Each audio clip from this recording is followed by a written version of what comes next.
باب وضع الماء عند الخلاء، بیت الخلاء کے پاس پانی کا رکھنا. حدثنا عبداللہ بن محمد قال حدثنا ہاشم بن القاسم قال حدثنا ورقاء عن عبید اللہ بن ابی یزید عن ابن عباس ان النبی صلی اللہ علیہ وسلم دخل الخلاء. ابن عباس کہتے ہیں کہ نبی صلی اللہ علیہ وسلم بیت الخلاء میں داخل ہوئے. فوضعت له وضوءا، تو میں نے آپ کے لیے وضو کا پانی رکھا. ایک وضو ہوتا ہے واو کے پیش کے ساتھ، اور یہاں آپ دیکھ رہے ہیں کہ ودو ہے واو کے زبر کے ساتھ. ودو کہتے ہیں وضو کا پانی، یعنی وہ برتن جس کے پانی سے وضو کیا جاتا ہے، کہ میں نے آپ کے پاس پانی لا کے رکھا. قال من وضع ھذا، آپ نے پوچھا یہ کس نے رکھا ہے. اس کا یہ نہیں مطلب کہ آپ بیٹھ چکے تھے تو پھر پانی لا کے رکھا، یعنی آپ نے ارادہ کیا کہ میں بیت الخلاء جاتا ہوں. عبداللہ بن عباس کو پتا چلا تو انہوں نے کیا کیا، نیکی کمانے کے لیے پہلے ہی جا کے پانی رکھ دیا وہاں. جب آپ وہاں گئے تو آپ نے پوچھا یہ کس نے رکھا ہے پانی. فاخبر، آپ کو بتایا گیا، آپ نے دعا دی. فقال اللہم فقہہ فی الدین، کہ اللہ اس کو دین کی سمجھ بوجھ عطا کر. یعنی اس سے کیا پتہ چلتا ہے کہ جب انسان کسی دوسرے کے ساتھ بھلائی کرتا ہے تو دوسرے کی دعائیں لیتا ہے، اور نیکی کے کام صرف ایسے ہی نہیں ہوتے، اس کے لیے ادب اور خدمت اور احترام لازمی ہوتا ہے. ابن عباس جو بہت بڑے قرآن کے عالم تھے، وہ آپ کی دعا ہی کے نتیجے میں تھے. اب آپ دیکھیں کہ ان کی سوچ سمجھ اور ان کی توجہ صرف اس بات پر نہیں تھی کہ حضور صلی اللہ علیہ وسلم نے کیا سنایا اور میں وہ لکھ لوں اور یاد کر لوں، اور نہیں، اس پر بھی تھی کہ آپ کی ضروریات کیا ہے. اور ضروریات تو بہت سی ہو سکتی ہیں، لیکن آپ دیکھیں کہ اس ضرورت تک کو پورا کرنا کسی کی کہنے کو تو ایک بڑی مایوب سی بات اور ایک بڑی فضول سی بات لگتی ہے بظاہر، لیکن یہ ابن عباس کے سمجھدار ہونے پر دلیل تھی. اور یہی وجہ ہے کہ بڑے بڑے صحابہ کرام جو عمر میں بھی ان سے بڑے تھے، ان سے آ کے مسائل پوچھا کرتے تھے. یعنی علم میں ان کا مرتبہ کہیں بڑا تھا، اور یہ علم کا مرتبہ صرف علم کے یاد کر لینے سے نہیں ان کو ملا، اس ادب و احترام اور خدمت کے صلے میں. باب لا تستقبل القبلۃ ببول ولا غائط، قبلے کی طرف منہ نہ کیا جائے پیشاب کرتے وقت اور غائط رفع حاجت کے وقت. الا مگر عند البناء، کسی عمارت کے پاس، جدار دیوار ہو او نحوی، یا اسی قسم کی کوئی چیز ہو. یعنی اگر کوئی شخص کسی میدان میں بیت الخلاء بنائے ہوئے ہے یا وہاں اپنی حاجت پوری کر رہا ہے، جیسے گاؤں وغیرہ میں لوگ باہر نکل جاتے ہیں، تو اس موقع پر جس طرح منہ کر کے نماز پڑھتا ادھر نہ منہ کرے.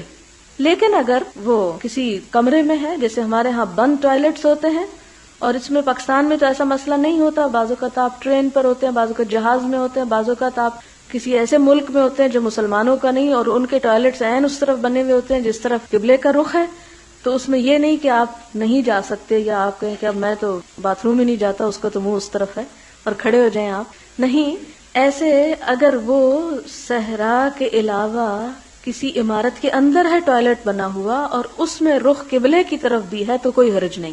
یعنی ویسے تو احتیاطاً ہمیں اندر بھی ایسا نہیں بنانا چاہیے، لیکن اگر کسی نے بنا دیا ہے یا مجبوری ہے، بعض اوقات بلڈنگ بناتے ہوئے آپ دیکھیں کہ اگر آپ اس طرف کموڈ کا رخ نہیں کرتے تو بعض اوقات بہت ساری جگہ ویسٹ ہوتی ہے، یا کوئی اور مسئلہ ہو جاتا ہے، تعمیری اس میں پرابلم آ جاتا ہے، تعمیراتی کوئی مسئلہ یا پانی کے اخراج کا کوئی مسئلہ ہوتا ہے. تو ایسی صورت میں اگر مجبوراً ادھر بھی بنانا پڑے تو بنا سکتے ہیں. کیوں؟ کیونکہ دیوار ہے سامنے. لیکن دیوار نہ ہو، جیسے آپ دیکھیں نمازی کے آگے سے آپ نہیں گزر سکتے، لیکن اگر اس کے آگے کوئی آڑ رکھ دے تو آپ گزر سکتے ہیں. یہی حکم ہے کہ باتھ روم اگر دیوار کے پیچھے ہو اور قبلہ سامنے بھی ہو تو کوئی حرج نہیں، لیکن میدان میں جبکہ کوئی آڑ سامنے نہیں تو پھر قبلے کی طرف منہ نہ کریں. حدثنا آدم قال حدثنا ابن ابي ذئب قال حدثنا الزهري عن عطاء بن يزيد الليثي عن ابي ايوب الانصاري قال قال رسول الله صلى الله عليه وسلم اذا اتى احدكم الغائط، جب تم میں سے کوئی اپنی رفع حاجت کو آئے، فلا يستقبل القبلة، نہ قبلے کو منہ کرے، ولا يولها ظهره، اور نہ اس کی طرف پیٹھ کرے. شرقوا وغربوا، یا مشرق کی طرف منہ کر لو یا مغرب کی طرف، کیونکہ مدینہ سے مکہ جو تھا جنوب کی طرف تھا اور مدینہ شمال کی طرف. باب من تبرز علی لبنتین، 2 اینٹوں پر بیٹھ کر رفع حاجت کرنا، کیا اس کی اجازت ہے؟ یعنی کموڈ وغیرہ یوز کرنے کی یا ان چیزوں کی اجازت ہے؟ ایسا کیا جا سکتا ہے؟ اور میں کبھی کبھی سوچتی ہوں اتنی ڈیٹیلز کی ضرورت کیا تھی، تو پھر مجھے خیال آتا ہے کہ لوگ انہی مسائل میں بہت بال کی کھال اتارتے. یہ حلال ہے، یہ حرام ہے، یہ جائز ہے، یہ ناجائز ہے، ایسا کر سکتے ہیں، ایسا نہیں کر سکتے، اس پہ کیوں بیٹھ گئے، یہ بدعتی ہو گیا، یہ فلانا ہو گیا. اس لیے اتنا کھول کھول کے ایک ایک بات کو بتا دیا گیا کہ سب شک نکل جائیں کہ اگر کوئی زمین پہ بیٹھتا ہے تو بھی ٹھیک ہے، اگر کوئی 2 اینٹوں پہ اونچا ہو کے بیٹھتا ہے تو بھی ٹھیک ہے، اور اگر کوئی کموڈ پہ بیٹھتا ہے تو بھی ٹھیک ہے. یعنی کسی میتھڈ میں حرج نہیں ہے جب تک کہ وہ انسان کو طہارت دیتا رہے، یعنی اس میں طہارت ڈسٹرب نہ ہو، ناپاک نہ ہو انسان. حدثنا عبد الله بن يوسف قال اخبرنا مالك عن يحيى بن سعيد عن محمد بن يحيى بن حبان عن عمه واسع بن حبان عن عبد الله بن عمر انه كان يقول ان ناسا يقولون، وہ کہتے ہیں کہ لوگ کہتے ہیں اذا قعدت على حاجتك کہ جب تم اپنی حاجت پوری کرنے کو بیٹھو فلا تستقبل القبلة ولا بیت المقدس، کہ نہ تو قبلے کی طرف منہ کرو اور نہ بیت المقدس کی طرف.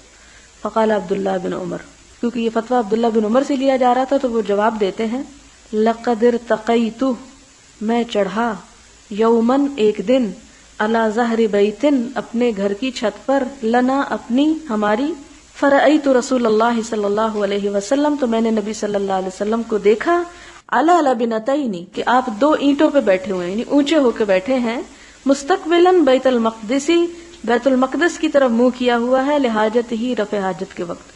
یعنی اچانک نظر پڑ گئی، یہ نہیں کہ نعوذ باللہ حضرت عبداللہ بن عمر دیکھنے کو چڑھے تھے کہ حضور صلی اللہ علیہ وسلم کہاں رفع حاجت کر رہے ہیں. نہیں، ایسا بعض اوقات ہوتا ہے جہاں کھلے گھر ہوں یا کھلی جگہ ہوں تو اچانک نظر پڑ سکتی ہے. تو اسی طرح عبداللہ بن عمر کی بھی چونکہ چھت پر چڑھے اور حضور صلی اللہ علیہ وسلم نیچے کہیں بیٹھے تھے تو نظر پڑ گئی، تو انہوں نے بیٹھے ہوئے دیکھا کس طرف منہ کر کے، بیت المقدس کی طرف. وقال لعلک من الذین، اور کہا کہ شاید کہ تو ان لوگوں میں سے ہے، یصلون جو نماز پڑھتے ہیں، علی اوراقہم اپنے ہپس پر. فقلت لا ادری واللہ، میں نے کہا نہیں، اللہ کی قسم میں نہیں جانتا. قال مالک، مالک نے کہا یعنی الذی یصلی ولا یرتفع عن الارض، کہ وہ جو نماز پڑھتا اور زمین سے اٹھتا نہیں، یسجد وهو لاصق بالارض، جو سجدہ کرتا اور زمین سے چمٹا رہتا ہے. یعنی اس چیز کی طرف اشارہ ہے.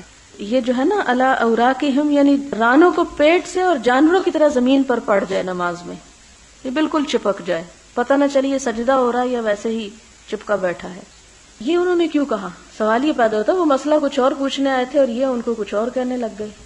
یعنی اس کا کیا تعلق ہے اس سے؟ یعنی اس نے تو کچھ پوچھا اور انہوں نے کچھ اور ساتھ اضافہ کر دیا. تو کہا کہ تم لگتا ہے ان لوگوں میں سے جن کو نماز کے مسائل پوری طرح نہیں آتے. لیکن حدیث جس معنی میں آئی ہے وہ یہ ہے کہ اگر کوئی دیوار سامنے ہو تو بیت المقدس یا بیت اللہ کی طرف منہ کیا جا سکتا ہے.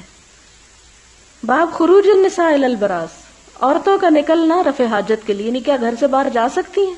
کیونکہ بہت سے لوگ کہتے ہیں عورت کو گھر سے باہر نکلنا ہی نہیں چاہیے. تو کئی ایسی ضروریات ہیں کہ آج کل بھی گاؤں میں آپ دیکھیں تو 60% گھر ایسے ہوں گے کہ جس میں گھروں کے اندر ٹوائلٹ نہیں ہوتے. اب عورتیں کیا کریں؟ آپ تو پابندی لگا رہے ہو نہیں نکل سکتی. حدثنا یحیی بن بکیر قال حدثنا اللیث. آپ دیکھیں 1400 سال پہلے کن کن باتوں پہ بات ہو چکی، ہم نے اس کو کھول کے دیکھا ہی نہیں، اس لیے اپنے پاس سے فتوے دیتے رہتے. حدثنا اللیث قال حدثني عقیل عن ابن شہاب عن عروہ عن عائشہ ان ازواج النبی صلی اللہ علیہ وسلم كنا یخرجن باللیل، کہ ازواج مطہرات رات کو نکلا کرتی تھیں، اذا تبرزن جب رفع حاجت کے لیے نکلتی، الن مناسے مناسے کی طرف. مناسے وہ مقامات ہیں مدینہ کے جو بقیع کی طرف واقع ہیں، عورتیں وہاں پر اپنی رفع حاجت کے لیے جایا کرتی تھی. اب بھی گاؤں میں یہ ہوتا ہے کہ رات کے وقت عورتیں عموماً نکلتی ہیں اور مردوں کے لیے جگہیں الگ ہوتی ہیں اور عورتوں کے جانے کی جگہیں الگ ہوتی ہیں، اور 2-3 عورتیں اکٹھی مل کے نکلتی ہیں بعض اوقات.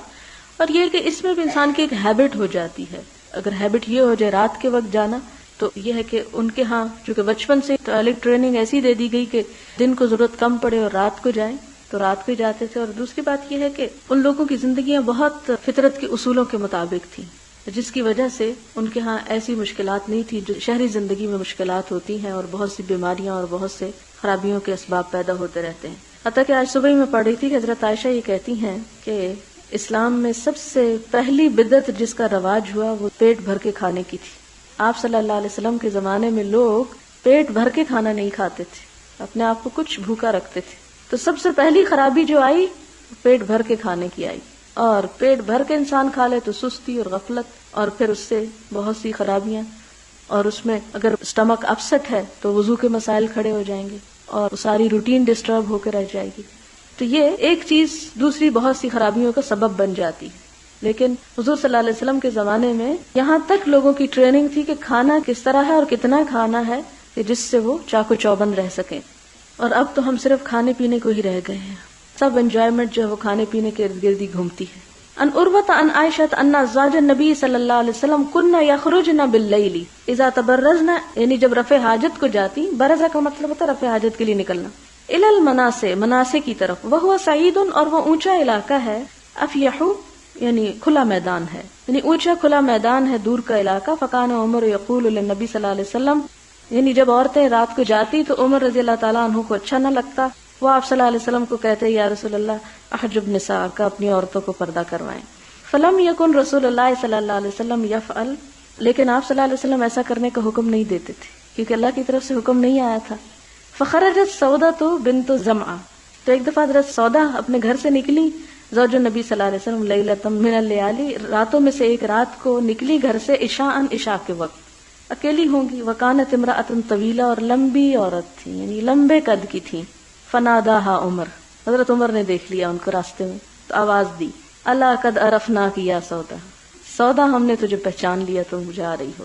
حرصاً، اور عمر رضی اللہ تعالیٰ عنہ کیوں اتنا اس چیز کے لیے کنسرنڈ تھے کہ ان کو اس بات کی حرص تھی، الا ان ينزل الحجاب، کہ حجاب کا حکم آ جائے بس. فانزل اللہ الحجاب، تو اللہ تعالیٰ نے حجاب کا حکم اتار دیا. یعنی حضرت عمر پہ وہ دن گزارنے مشکل ہو رہے تھے کہ جس میں عورتیں حجاب نہیں کرتی تھی. اور اس سے آپ ایک اور چیز دیکھیں کہ حضور صلی اللہ علیہ وسلم کتنے معتدل مزاج کے انسان تھے کہ جو چیز اسلام میں نہیں وہ بلا وجہ کیوں مسلط کی جائے ان پہ. یعنی اپنی طرف سے کوئی سختی نہیں پیدا کرتے تھے یا کوئی پابندی نہیں لگاتے تھے یا کوئی ایسی چیز. بہت سے لوگ مجھ سے بھی کہتے ہیں کہ جی آپ بچیوں کو کہیں یہ پہنے، یہ کریں، یہ نہ کریں. وہ کہتی ہے جب آ جائے گا حجاب کا حکم تو کر لیں گی. اس سے پہلے ہی ان کو اگر سمجھ نہیں، زبردستی یہ کام کرانے کا فائدہ کچھ نہیں. کیونکہ اسلام میں صرف ایک حجاب ہی تو نہیں حکم رہ گیا، اور بھی بہت سے فرائض اور اخلاق اور عبادات کی باتیں ہیں. ٹھیک ہے وہ ایک عورت کی پہچان ضرور ہے، اور جب احساس اور دل میں بات آئے اور انسان اللہ تعالیٰ کا ایک حکم کو سمجھ جائے تو پھر اس کے لیے کوئی اور چوائس بھی نہیں ہے.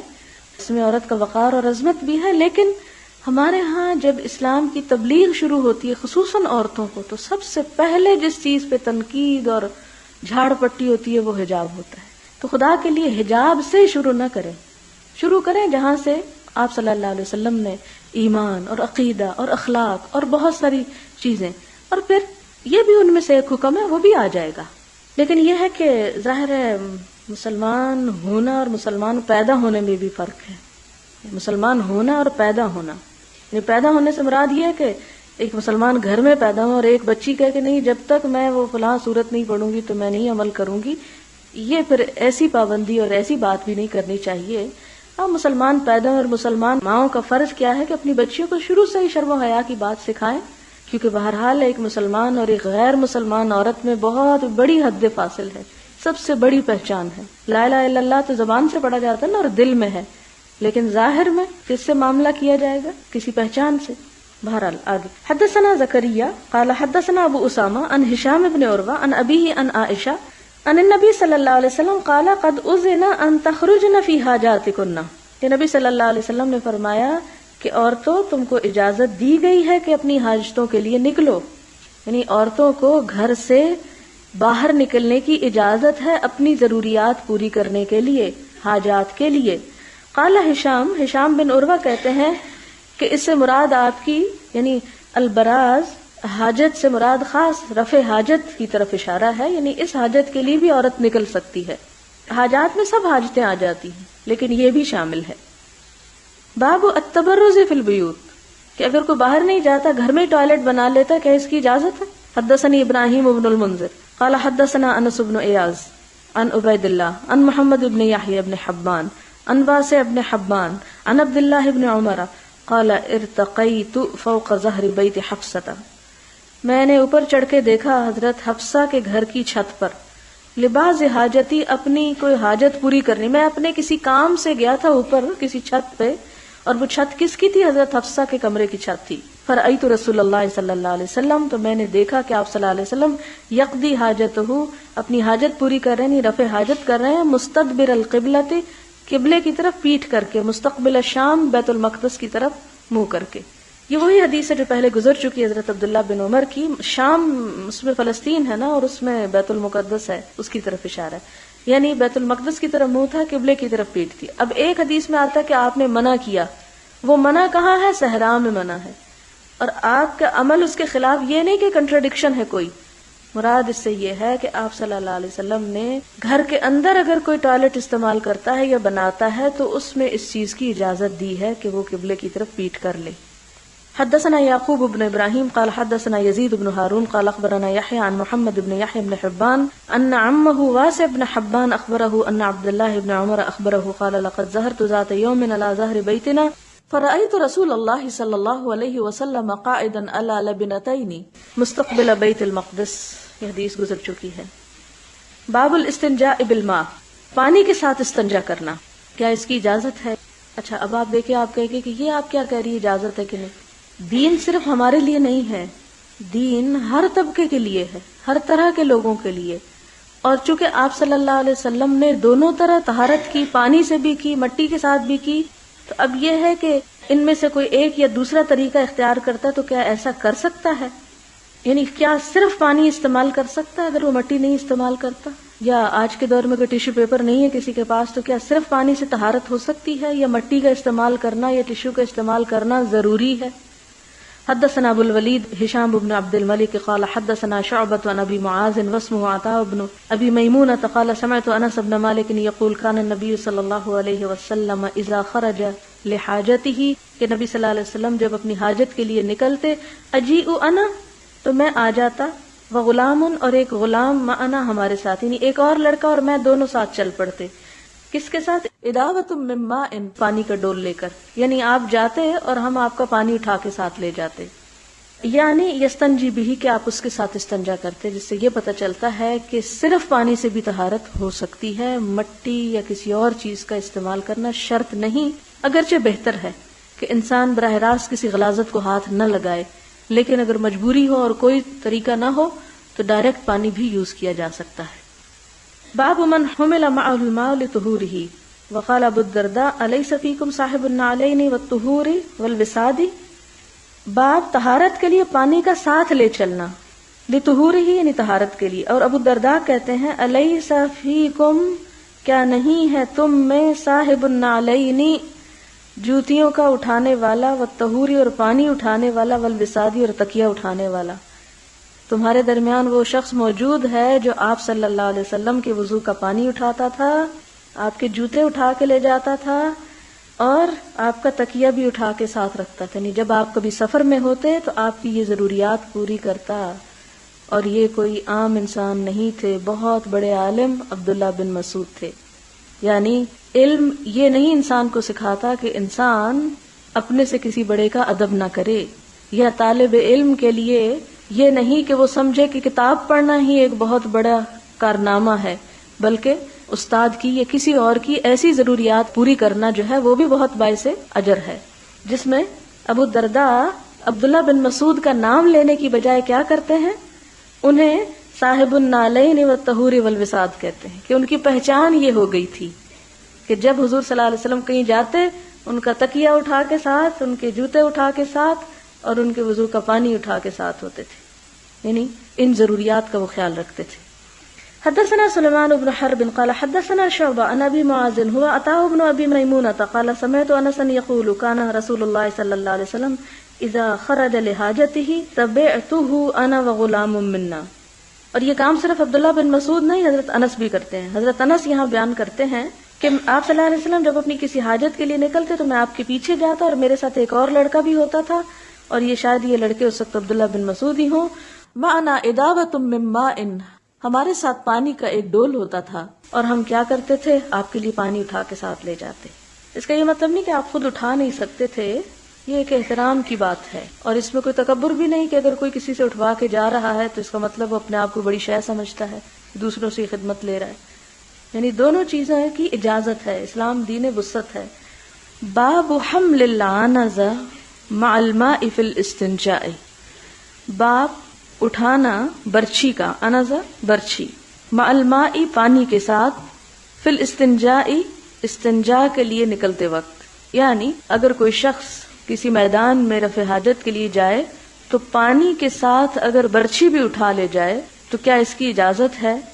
حدثنا محمد بن بشار قال حدثنا محمد بن جعفر قال حدثنا شعبة عن عطاء بن ابي ميمونة سمع انس بن مالك يقول كان رسول الله صلی اللہ علیہ وسلم يدخل الخلاء، کہ آپ صلی اللہ علیہ وسلم بیت الخلاء میں داخل ہوتے یا رفع حاجت کے لیے جاتے، فاحمل انا، تو میں اٹھاتا تھا، وغلام، اور ایک لڑکا، اداوۃ من ماء، پانی کا ڈول، اداوہ کہتے ہیں چھوٹا سا برتن جو چمڑے کا بنا ہوا ہو، یعنی چمڑا ضروری ہے، وانزۃ، اور برچھی، یستنجی بالماء، پانی کے ساتھ وہ استنجا کرتے تھے، تابعہ النضر وشاذان عن شعبۃ، العنزۃ عصا علیہ زج، انزہ کیا ہے؟ ایک ایسی لاٹھی کا نام ہے جس کے آخر میں لوہے کا پھل ہو، یعنی لکڑی کے آگے جیسے ایک تیر کی طرح یا لوہے کے، یہ کیوں لے جاتے تھے؟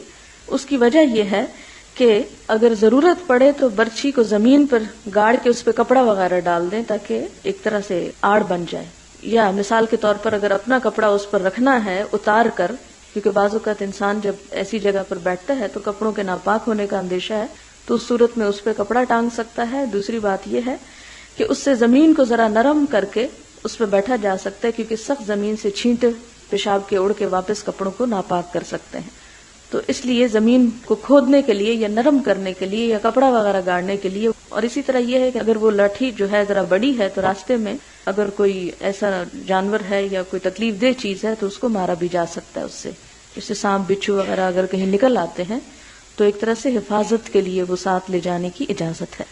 باب النہی عن الاستنجاء بالیمین، دائیں ہاتھ سے استنجا کرنے کی ممانعت، دایاں ہاتھ کھانے کے لیے، لکھنے کے لیے، اچھے کاموں کے لیے، اور بایاں ہاتھ جو ہے وہ نجاستوں کے لیے مخصوص ہونا چاہیے۔ حدثنا معاذ بن فضالة قال حدثنا هشام هو الدستوائي عن يحيى بن ابي كثير عن عبد الله بن ابي قتادة عن ابيه قال قال رسول الله صلی اللہ علیہ وسلم اذا شرب احدكم، جب پیے کوئی تم میں سے، یعنی پانی پیے، فلا يتنفس، تو نہ سانس لے، فی الاناء، برتن میں، یعنی برتن کے اندر سانس نہ لے۔ کیوں؟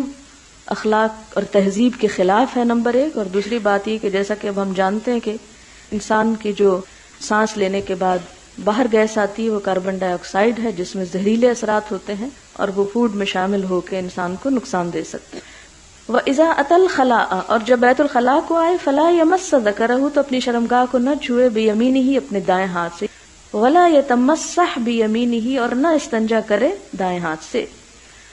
باب لا يمسك ذکرہ بیمینہ اذا بالا، باب اس بات کا کہ اپنی شرمگاہ کو مت پکڑے دائیں ہاتھ سے جب پیشاب کرے۔ حدثنا محمد بن یوسف قال حدثنا الاوزاعی عن یحیی بن ابی کثیر عن عبد اللہ بن ابی قتادہ عن ابیہ عن النبی صلی اللہ علیہ وسلم قال اذا بال احدکم، نبی صلی اللہ علیہ وسلم نے فرمایا کہ جب تم میں سے کوئی پیشاب کرے، فلا یأخذن ذکرہ بیمینہ، تو اپنی شرمگاہ کو دائیں ہاتھ سے ہاتھ نہ لگائے، ولا یستنجی بیمینہ، نہ ہی دائیں ہاتھ سے استنجا کرے، ولا یتنفس فی الاناء، اور نہ برتن میں سانس لے۔ یہ بھی آپ دیکھیں کہ ایک بات تو یہ تھی کہ آپ ان چیزوں کا ذکر نہ کرتے شرم کے مارے، اور لوگ سیدھا کرتے یا الٹ کرتے، گندا کرتے یا صاف کرتے، لیکن آپ صلی اللہ علیہ وسلم نے زندگی کے پوشیدہ پہلوؤں پر بھی ادب اور تمیز سکھائی کہ جہاں کوئی اور انسان کو نہ دیکھ رہا ہو، انسان خود اس ادب اور صفائی اور طہارت کا التزام کرے، اور ایسی کوئی حرکت نہ کرے کہ جو اس کے ضمیر پر کسی قسم کا بوجھ ڈالے۔ اور اس میں آپ دیکھیں کہ ظاہر ہے کہ انسان جس ہاتھ سے کھانا کھاتا ہے اس ہاتھ کا بھی ایک احترام ہے، یعنی اس غذا کی وجہ سے، یا اسی طرح آپ صلی اللہ علیہ وسلم نے نجاستوں کے علاوہ ہر کام دائیں ہاتھ سے کرنے کی تہذیب سکھائی یا تمیز سکھائی، تو یہ بھی اسی کا ایک حصہ ہے۔ باب الاستنجاء بالحجارۃ، پتھروں کے ساتھ یعنی ڈھیلوں کے ساتھ استنجا کرنا، یعنی اگر پانی نہ ہو تو۔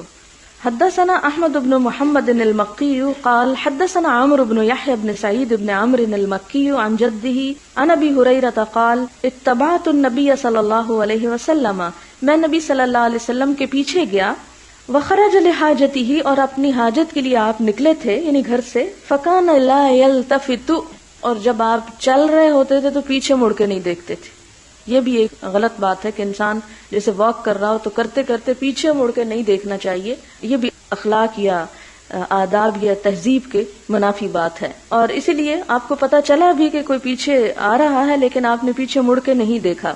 فدنوت منہ، تو میں آپ کے قریب آ گیا.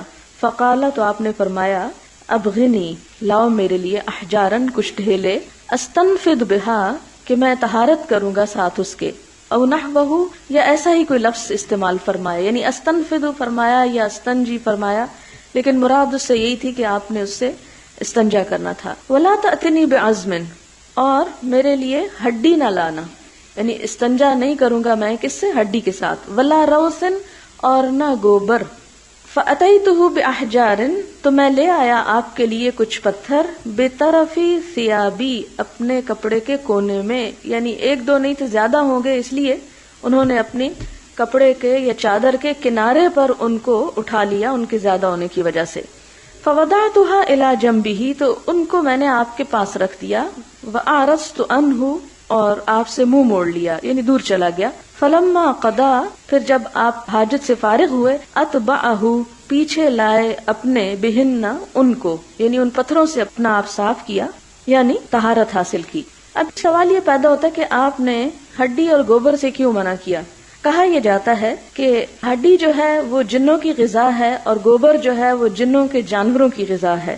اور دوسری بات یہ ہے کہ ہم اگر یہ دیکھیں کہ ہڈی ایک ایسی چیز ہے کہ جو کھانے کے بھی کام آتی ہے، تو اس کی بھی ایک طرح کی حرمت ہے، تو اس کو نجاست کے صاف کرنے کے لیے استعمال کرنا جو ہے وہ درست نہیں، چونکہ اس سے کھایا بھی جاتا ہے، پکائی جاتی ہے گوشت کے ساتھ ہڈی بھی، اس لیے اس سے استعمال نہیں کیا آپ نے. اسی طرح گوبر کیوں نہیں استعمال کیا؟ کہ بذات خود وہ ایک نجس چیز ہے، اور ایک نجاست کو نجاست سے صاف کرنا، اس سے دل کا اطمینان جو ہے وہ ممکن نہیں، اس لیے اس سے منع فرمایا. باب لا یستنجا بروث، گوبر کے ساتھ استنجا نہ کیا جائے. حدثنا ابو نعیم قال حدثنا زہیر عن ابی اسحاق قال لیس ابو عبیدہ ذکرہ ولكن عبد الرحمن بن الاسود عن ابیہ انہ سمع عبد اللہ یقول اتى النبی صلی اللہ علیہ وسلم الغائط، کہ نبی صلی اللہ علیہ وسلم رفع حاجت کے لیے آئے. فامرنی، تو مجھے حکم دیا، ان آتیہ بثلاثۃ احجار، کہ میں آپ کے پاس 3 پتھر لاؤں، 3 ڈھیلے لاؤں. اب یہاں شاید کسی کے ذہن میں یہ سوال پیدا ہو رہا ہو کہ آپ صلی اللہ علیہ وسلم دوسروں سے ہی کیوں منگواتے تھے؟ تو اس میں بھی تعلیم کا ایک پہلو پوشیدہ ہے کہ دوسروں کو بھی معلوم ہو جائے کہ کس کس چیز سے استنجا کیا جا سکتا ہے اور کتنے پتھروں تک کو استعمال کیا جا سکتا ہے. اور دوسری بات یہ ہے کہ اپنے سے بڑے کے لیے ایسی کوئی چیز لانا، پانی اٹھا کے دینا یا کچھ کرنا، بڑوں کو کروانا منع نہیں اور چھوٹوں کے لیے کرنے میں آر نہیں ہونی چاہیے، یہ ادب و احترام کا ایک تقاضا ہے. فوجدت حجرین، تو مجھے 2 پتھر ملے. فالتمست الثالث، تو میں نے تیسرا بھی ڈھونڈا. التمست یعنی ڈھونڈا. فلم اجد، تو نہ ملا مجھ کو. فاخذت روثۃ، تو میں گوبر لے آیا. فاتیتہ بہا، اور یہاں پر سوکھے ہوئے گوبر مراد ہے، جیسے اپلے ہوتے ہیں جانوروں کے، یا جانور جہاں سے گزرتے ہیں ایسے حال میں گزرتے ہیں کہ ان کی گندگی وہیں ڈھیر ہو جاتی ہے، پھر وقت کے ساتھ ساتھ وہ وہیں پر سوکھ جاتی ہے، تو اس گوبر کی طرف اشارہ، تر گوبر کی طرف نہیں. فاخذت روثۃ، تو میں 2 ڈھیلے لے آیا اور 1 گوبر. فاتیتہ بہا، تو آپ کے پاس ان کو لایا. فاخذ الحجرین، تو آپ نے 2 پتھر لے لیے. والقا، اور پھینک دیا. الروثۃ، گوبر کو. وقال، اور فرمایا ھذا رکس، یہ نجس ہے. جیسے پہلے بھی میں نے عرض کیا کہ گوبر سے طہارت نہ کرنے کی وجہ کیا تھی کہ وہ نجس، ناپاک ہے. وقال ابراہیم ابن یوسف عن ابی اسحاق حدثنی عبد الرحمن. باب الوضوء مرتن مرتن، ایک بار وضو کرنا، یعنی وضو میں صرف ایک مرتبہ اعضاء کا دھونا. حدثنا محمد بن یوسف قال حدثنا سفیان عن زید بن اسلم عن عطاء بن یسار عن ابن عباس روایت کرتے ہیں قال تودع النبی، وضو کیا نبی صلی اللہ علیہ وسلم نے، مرتن ایک بار. اس سے کیا پتہ چلتا ہے کہ 1 مرتبہ وضو کرنے سے بھی، 1 دفعہ دھونے سے بھی وضو کا فرض ادا ہو جاتا ہے. باب الوضوء مرتين، 2 دفعہ دھونا. حدثنا الحسين بن عيسى قال حدثنا يونس بن محمد قال حدثنا فليح بن سليمان عن عبد الله بن ابي بكر بن عمرو بن حزم عن عباد بن تميم عن عبد الله بن زيد ان النبي صلى الله عليه وسلم، کہ نبی صلی اللہ علیہ وسلم نے توضأ، وضو کیا، مرتين 2 مرتبہ، 2 بار. یعنی اس سے جواز نکلتا ہے، ایک مرتبہ بھی دھویا، 2 مرتبہ بھی دھویا،